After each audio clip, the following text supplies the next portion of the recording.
الحمد لله العليم الخبير السميع البشير القائل في كتابه الكريم يا أيها الذين آمنوا قوا أنفسكم وأهليكم نارا أشهد أن لا إله إلا الله وحده لا شريك له وأشهد أن محمدا عبده ورسوله لا نبي بعده اللهم صل على سيدنا محمد وعلى آل سيدنا محمد أما بعد. Pemirsa TV Tausiah yang dirahmati Allah, saya ingin bicara soal khusus membangun rumah tangga. Sebab ini penting karena salah satu di antara yang ditakuti oleh calon orang tua atau calon suami istri adalah membangun rumah tangga.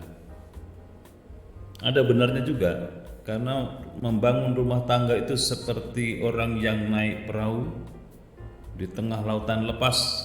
Kadang airnya tenang, tidak ada gelombang, kadang berupa riak-riak, kadang ada hempasan gelombang besar, kemudian perahu bisa terhempas ke batu karang, bahkan bisa karam di tengah lautan. Begitu juga berumah tangga, kadang-kadang smooth, tidak ada problem, berjalan dengan baik tahap awal.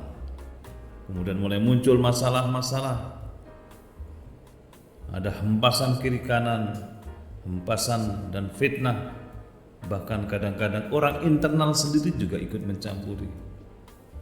Kemudian jadilah persoalan itu semakin mendalam dan kadang-kadang karam di tengah lautan, terhempas batu karang kehidupan sehingga hancur berantakan.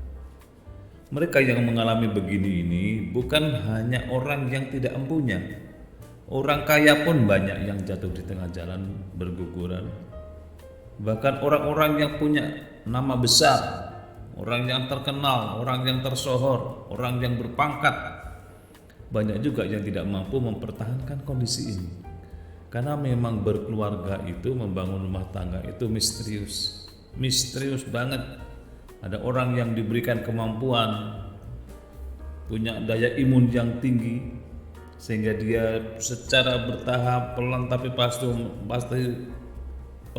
pasti melangkah ke arah yang dituju dengan satu kesepakatan membangun rumah tangga, yaitu rumah tangga yang agamis, rumah tangga yang diridhoi oleh Allah Subhanahu wa taala, rumah tangga yang berkecukupan lahir batin, sejahtera. Itu antara lain kaum muslimin yang berbahagia dan dimuliakan Allah Subhanahu wa taala. Maka dalam kesempatan ini saya ingin sampaikan tentang tips membangun rumah tangga yang bahagia. Kita sedang berproses menuju ke sana, tetapi kalau kita sama-sama saling mengingatkan begini, insya Allah yang satu lupa, yang lain mengingatkan, begitu juga sebaliknya, yang lain lupa, yang lain mengingatkan. Ada tugas dalam kesempatan ini saya ingin mengingatkan diri saya sendiri dan juga mengingatkan semua yang menonton TV Tausiah ini, mudah-mudahan nanti ada manfaatnya. Yang pertama, rumah tangga yang bahagia itu adalah rumah tangga yang di dalamnya itu dihuni oleh orang-orang yang pandai bersyukur. Ini pertama. Bersyukur tentang apa? Tentang apa saja? Tentang harta, bersyukur karena orang yang baru masuk rumah tangga biasanya hartanya tidak terlalu menggembirakan, masih berjuang, masih merintis dari awal, sehingga semua orang harus hati-hati dari awal begini. Bersyukurlah, apa yang dimilikinya itulah yang terbaik pada tahap awal, sehingga kalau kita berharap melimpah hartanya dari awal, ya tidak semua orang bisa lakukan itu, dan itu tinggal utopia saja, hayalan-hayalan yang susah diwujudkan. Hanya orang-orang yang latar belakang ekonominya yang bagus yang bisa membangun rumah tangga dengan materi berkecukupan dari awal. Tetapi sebagian besar orang berkeluarga itu awalnya memang merintis dulu dari awal, istilahnya berjuang untuk bertahan hidup dari awal. Tapi kalau disertai dengan rasa syukur, maka tidak ada masalah soal harta yang masih belum berkecukupan itu. Bersyukur itu kata kunci. Itu dari sisi materi. Dari sisi yang lain-lain, namanya dua insan lain jenis yang berbeda-beda, latar belakang pendidikannya tidak sama, pengalaman kesejarahan hidupnya juga berbeda-beda, maka tentu saja untuk bergabung dalam satu ikatan yang kemudian bisa match 100% ya susah. Mungkin yang satu masih kelihatan kekurangannya, yang lain melengkapi, yang lain pokoknya saling melengkapi kekurangan dan saling mensupport kelebihannya. Ini pengalaman berumah tangga seperti itu dari tahap awal. Maka dibutuhkan hati yang bersyukur, sudah didapatkan jodoh seperti ini, itulah yang terbaik. Pengalaman hidupnya yang berbeda, itulah yang terbaik. Begitu seterusnya. Maka landasi rumah tangga kita dengan hati yang syukur, insya Allah kedepannya tinggal melangkah dengan baik, tenang, pelan tapi pasti, insya Allah akan melangkah menuju kepada rumah tangga yang bahagia. Ini yang pertama. Yang kedua, pasangan yang solehah. Pasangan yang soleh-solehah. Istrinya bagus, suaminya bagus, sama-sama ingin bagus, luar biasa. Istrinya belum bagus, suaminya bagus, ladang dakwah untuk mempengaruhi istri, mengajak menuju kebaikan. Atau sebaliknya, suami tidak bagus, istri bagus, ladang bagi istri untuk mengajak suami menjadi orang baik. Itu luar biasa. Jadi jangan berharap dari awal sudah sempurna, istrinya sempurna, suaminya sempurna. Jangan berharap seperti itu kalau kita ingin membangun rumah tangga dari awal. Ya syukur kalau memang menemukan itu, tetapi kalau kita kenyataannya belum menemukan seperti itu, maka akuilah kekurangan istri adalah ladang dakwah bagi suami, atau sebaliknya kekurangan suami adalah ladang dakwah bagi istri untuk mempengaruhi, mengajak tawasabil haqqi, tawasabil sabar menuju keberhasilan bersama. Maka orang yang berharap dari awal serba sempurna itu biasanya tidak segera mendapatkan jodoh. Tapi kalau dari awal dia mau menerima kenyataan, mau menerima realitas pasangannya masing-masing, kemudian bertahap membangun rumah tangga itu dengan penuh keikhlasan, insya Allah akan membimbingnya menuju rumah tangga yang hebat, rumah tangga yang bisa tegak di tengah hempasan berbagai persoalan. Jadi yang penting yang kedua adalah pasangan yang soleh-solehah, bukan sekedar fisiknya tetapi hatinya yang terpenting. Fisik iya, karena kriteria sebagai calon pasangan itu memang harus cantik, harus tampan. Tapi kan itu relatif. Orang itu biasanya kalau sudah suka, sudah cinta, maka seperti apapun calon pasangannya yang tampak adalah kebaikannya. Tidak tampan pun kelihatan tampan. Apalagi dia sudah mengidola, menjadi idolanya, maka seluruhnya akan kelihatan baik.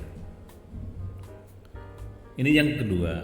Jadi kita hendaknya memiliki pasangan atau calon pasangan yang soleh salihah, sehingga ke depan tinggal melangkah lebih baik lagi. Nah, kemudian yang ketiga, rumah tangga yang bahagia itu adalah rumah tangga yang kalau dikaruniai anaknya anak yang baik, anak yang berakhlak, anak yang pandai memuji orang tuanya, anak yang rajin beribadah, anak yang tekun dalam membaca Al-Quran, tekun mencari ilmu, dan seterusnya. Pokoknya ukuran-ukuran yang ideal, sehingga orang tua itu merasa tenang melihat anaknya, terhibur ketika anaknya membaca Al-Quran, dia merasa bahagia ketika mendengar doanya yang dilantunkan oleh anaknya. Sekarang banyak orang tua yang mengeluh karena anaknya menjadi pemberani terhadap orang tuanya. Banyak orang tua yang merasa kecewa anaknya ternyata berani membentak orang tuanya.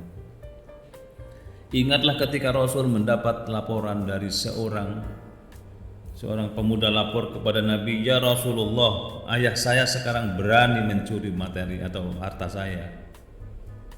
Masih ada sekarang orang tuamu? Masih, bapak saya. Coba diajak ke sini. Ayahnya diajak kepada Rasul Muhammad SAW, dan Rasul memberanikan diri bertanya, "Apakah betul engkau suka mencuri harta milik anakmu?" "Betul ya Rasulullah." "Kenapa?" "Begini ya Rasulullah, ketika saya dulu masih gagah, anak saya masih kecil, aku yang membesarkannya, aku yang membiayainya, aku yang mencukupinya. Usia saya kemudian beringsut tua, tenaga saya sudah mulai berkurang, saya tidak lagi produktif seperti dulu ya Rasulullah. Kemudian saya tidak punya penghasilan tetap. Apakah salah kalau saya mengambil sebagian dari harta anak saya untuk saya makan setiap harinya? Apa komentar Nabi? Nabi kemudian pegang kerah baju anak itu.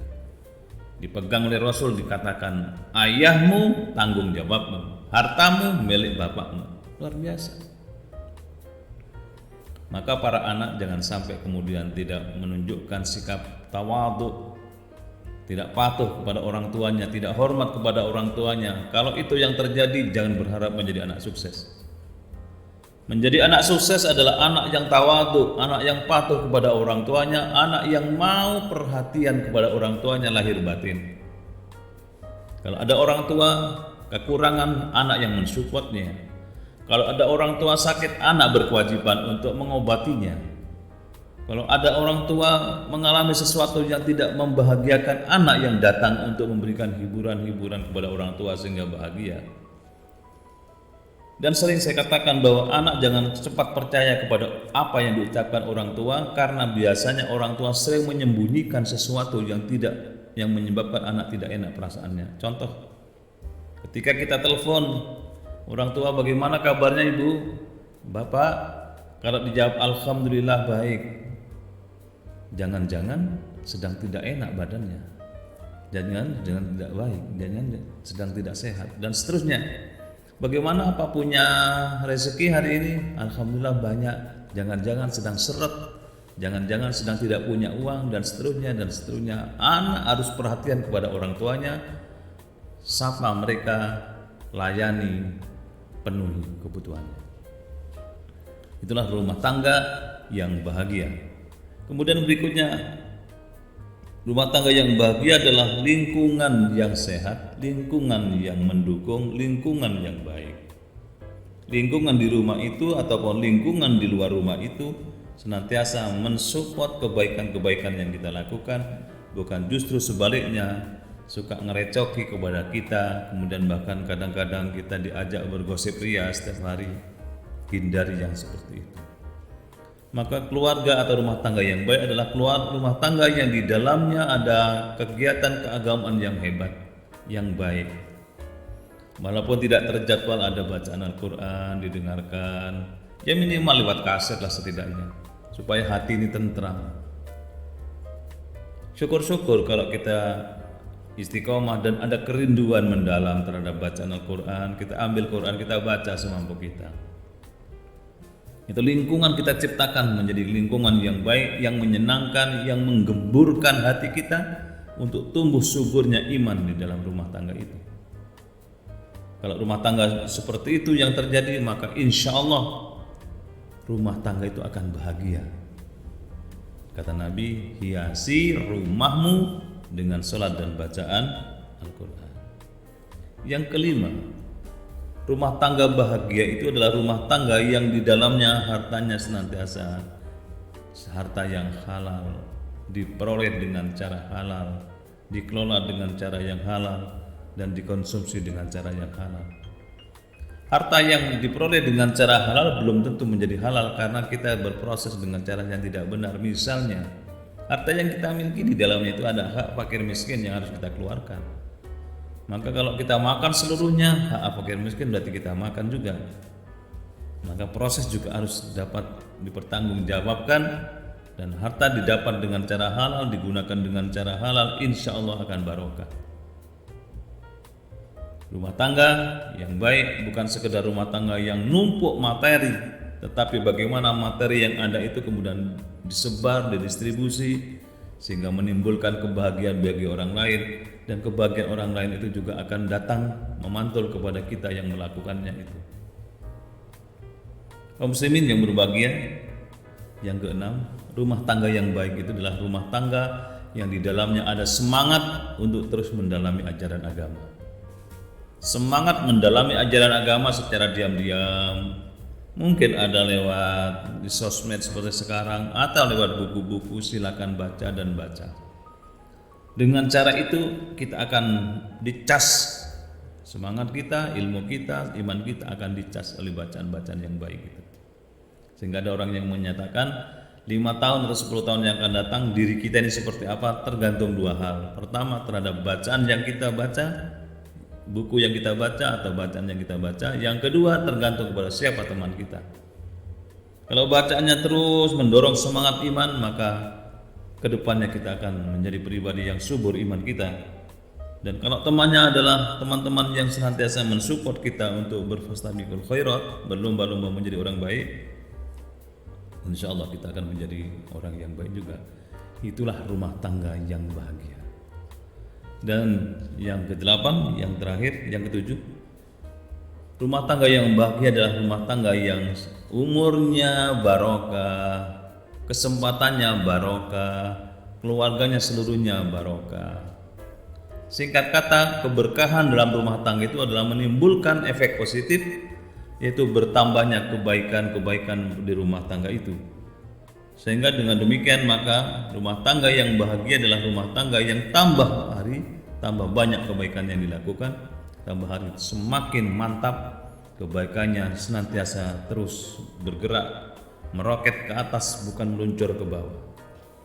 Itu antara lain, mudah-mudahan manfaat dan kita semua berdoa kepada Allah. Semoga Allah Subhanahu wa taala senantiasa memberikan yang terbaik bagi kita, membimbing kita menuju jalan yang diridhai Allah.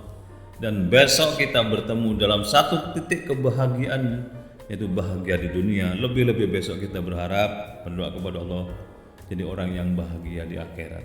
Terima kasih, mohon maaf. Assalamualaikum warahmatullahi wabarakatuh.